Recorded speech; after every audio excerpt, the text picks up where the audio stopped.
Nggak apa-apa ya. Kenapa sih Pagi. bulan Agustus? Ini kan kemarin bilang kejutannya bulan Juli. Ini udah Juli, dia bilang kejutannya bulan Agustus.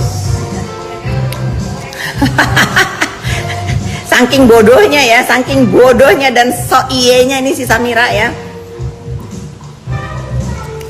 Pengen tapoletin butter mulutnya.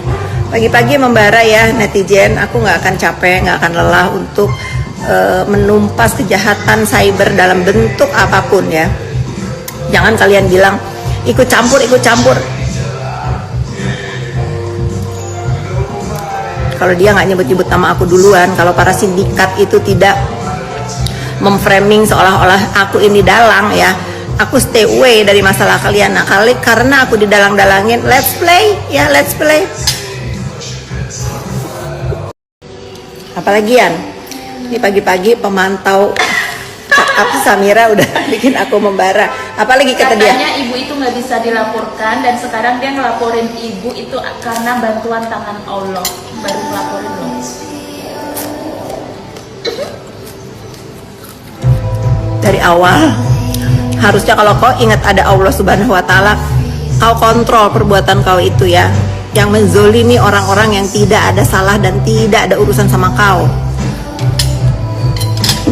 Atas tangan Allah Subhanahu wa Ta'ala juga dia merestui kau kusikat ya, untuk apa? Untuk melindungi itu orang-orang yang nggak berani berurusan sama para penjahat ini ya. Satu-satu nih ya, satu-satu siapa yang ada di belakang kalian, para sindikat, satu-satu akan aku sepil. Nantikan. Si Sarno baru lihat aku ada, dia ngomong akan menabuh genderang perang, mengatasnamakan masyarakat lagi. Kau perang sama masyarakat yang mana yang kau wakili? Udah tahu kau itu penjajah, menjajah masyarakat negeri sendiri, Sarno ya, mengatasnamakan masyarakat. Nggak capek kau? Nggak ada aku masyarakat, nggak mau diwakilkan sama kau apapun. Kau perang aja sama aku, sama Fitri Salhuteru. Ini masyarakat ini tambah susah gara-gara ulah kau ya. Tuh lihat, banyak skincare yang tutup, banyak pengangguran diakibatkan oleh siapa? Oleh kau Sarno, kau yang memperkaya diri sendiri, masyarakat yang tambah susah. Ini kalau ada yang masih ngedukung si Sarno sih ya, bener-bener kalian pendukung penista Al-Quran. Bener emosi yang si Sarno ini sungguh. Ini bener-bener ya speechless nih sama si Samira. Nih kali ini buat Samira ya, buat Samira nggak usah pakai embel-embel dokter detektif. Samira dokter ya, Samira dokter yang keilmuan kedokterannya nggak dipakai dengan patut dan layak.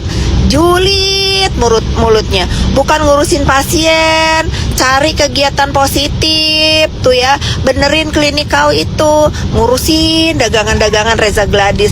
Kenapa rupanya kalau dia mau jualan sesuai yang dia mau, Samira ya? Kau belajar Samira, di dalam bisnis itu ada berbagai macam pengeluaran, ada biaya marketing dan lain-lain. Aduh, coba kau besarin dulu itu usaha kau itu di dunia perskincarean, baru kau paham ya. Segala ngajarin orang suruh beli di supermarket, nggak semua orang itu, walaupun misalnya barang si A harganya 10.000, barang si B harganya 1 juta. Ya kalau dia mau suka beli yang 1 juta, kok lu yang repot Samira? Ya Allah, ini ada ya orang dokter kayak gini. Ini teman-temannya dokter kemana sih? Nggak malu ya punya dokter teman sejawat kayak begini modelan si Samira? Heran loh, jadi bikin emosi kalau ngedengar suara dia itu ya, FYP itu pengen tak cengker mulutnya, bener.